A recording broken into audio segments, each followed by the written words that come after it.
അങ്ങനെ finally Jananayakan release ആയിരിക്കുകയാണ്. Honourable chief minister ഇളയ തളപതി സി ജോസഫ് വിജയുടെ ലാസ്റ്റ് ഡാൻസ്. ഒരുപാട് കോൺട്രവേഴ്സീസ് ഉണ്ടായിട്ടും അതിന്റെ പ്രിന്റ് വരെ ലീക്കായിട്ട് ഈ ഒരു സിനിമ ഇപ്പോൾ തിയേറ്ററിൽ എത്തിയെങ്കിൽ, ആളുകൾ ടിക്കറ്റ് എടുത്തത് കാണുന്നുവെങ്കിൽ ഒരു വലിയൊരു ക്രൗഡിനെ പുൾ ചെയ്യാൻ അദ്ദേഹത്തിന് ഇപ്പോഴും സാധിക്കുന്നു.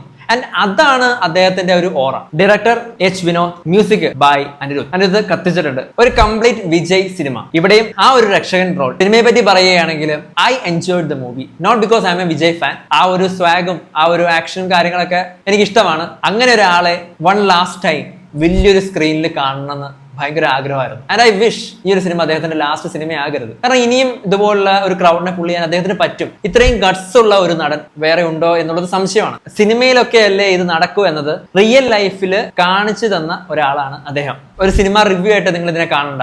ഒരു വിജയ് ഫാൻ അല്ലെങ്കിൽ കൂടി നിങ്ങൾക്ക് അദ്ദേഹത്തിന്റെ സിനിമകൾ ഇഷ്ടമുണ്ടെങ്കിൽ, ഒരു പുതിയ സിനിമ ലാസ്റ്റ് ആയിട്ട് വലിയൊരു സ്ക്രീനിൽ കാണണമെന്നുണ്ടെങ്കിൽ you can definitely go and watch this movie in theatres. Review ഒന്നും നോക്കേണ്ട കാര്യമില്ല. കാരണം ആ ഒരു വൈബില് ഈ ഒരു സിനിമ കണ്ടു കഴിഞ്ഞാൽ രസമായിരിക്കും. ഇതിൽ നല്ലപോലെ പൊളിറ്റിക്സ് ഉണ്ട്. ആൻഡ് പൊളിറ്റിക്സിനോടൊപ്പം റിലീജിയസ് വാർ, സ്ത്രീ സുരക്ഷ, ജെൻഡർ ബയാസ്, ടെററിസം, അങ്ങനെ മൾട്ടിപ്പിൾ എലമെന്റ്സ് ഈ സിനിമയിൽ പറയാൻ ശ്രമിക്കുന്നുണ്ട്. ആൻഡ് ഓൾസോ എങ്ങനെ ഒരു നല്ല മനുഷ്യൻ ഒരു വില്ലനായി മാറുന്നു എന്നതും ഇതിൽ പറയുന്നുണ്ട്. പലപ്പോഴായിട്ട് അദ്ദേഹം പല വേദികളിൽ സംസാരിച്ച സ്പീച്ചും കാര്യങ്ങളൊക്കെ തന്നെയാണ് അദ്ദേഹം കമ്മ്യൂണിക്കേറ്റ് ചെയ്യുന്നത്. ഐ വുഡ് സേ ലൈക്ക് ഒരു കൈൻഡ് ഓഫ് PR വർക്ക് പോലെ തന്നെയാണ് സിനിമ എടുത്തു വെച്ചിരിക്കുന്നത്. ആൻഡ് വിജയ് സിനിമയിൽ നമ്മൾ എന്താണ് പിന്നെ എക്സ്പെക്ട് ചെയ്യേണ്ടത്? എല്ലാ സിനിമയിലും ഉള്ള പോലെ തന്നെ he comes to save the people. അതാണ് അദ്ദേഹത്തിന്റെ ആ ഒരു ലൈൻ. നമുക്ക് കണ്ടു പരിചയമുള്ള ഒരുപാട് ആക്ടേഴ്സ് ഇതിനകത്ത് ഉണ്ട്. പ്രകാശ് രാജ്, രേവതി, നരേൻ, പൂജ ആൻഡ് ബോബി ഡിയോൾ. അദ്ദേഹമാണ് ഇതിലെ വില്ലൻ. എസ്പെഷ്യലി മമിതയുടെ ഞാൻ തിയേറ്ററിൽ ഇരുന്നപ്പോൾ മമിതയുടെ ഒരു ഭാഗ്യത്തെ കുറിച്ചാണ് ഞാൻ ചിന്തിച്ചത്. അദ്ദേഹത്തെ പോലൊരു സ്റ്റാർഡമുള്ള ഒരാളുടെ ഒരു സിനിമയിൽ ഫസ്റ്റ് ഒരു 30 to 45 മിനിറ്റ്സ് കഴിഞ്ഞാൽ നല്ലൊരു സ്ക്രീൻ സ്പേസ് മമിതയ്ക്കുണ്ട്.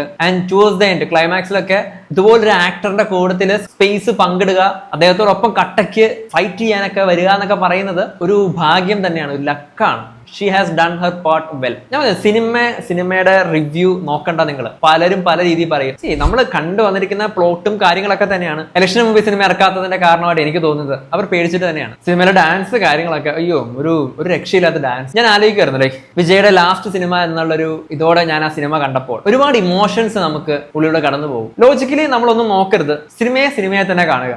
ഒരു ഇതായിട്ട് കൺവിൻസിംഗ് ആയിട്ട് തോന്നാത്തത് VFX ആണ്. ഇത്രയധികം കാര്യങ്ങൾ ചെയ്തപ്പോൾ കുറച്ചും കൂടെയും ബഡ്ജറ്റ് ഒക്കെ കൊടുത്ത് നല്ലൊരു VFX എക്സ്പീരിയൻസ് കൂടെയും കൊടുക്കാമായിരുന്നു സിനിമയ്ക്ക് എന്ന് പേഴ്സണലി തോന്നി. സിനിമയെ ക്രിട്ടിസൈസ് ചെയ്ത് കീറി മുറിച്ച് അനലൈസ് ചെയ്യാനൊന്നും പോകുന്നില്ല. I really enjoyed this movie. You just go and watch this movie and comment your thoughts. Jananayagan, director H Vinod, Ilaya Thalapathy വിജയുടെ ലാസ്റ്റ് ഡാൻസ്.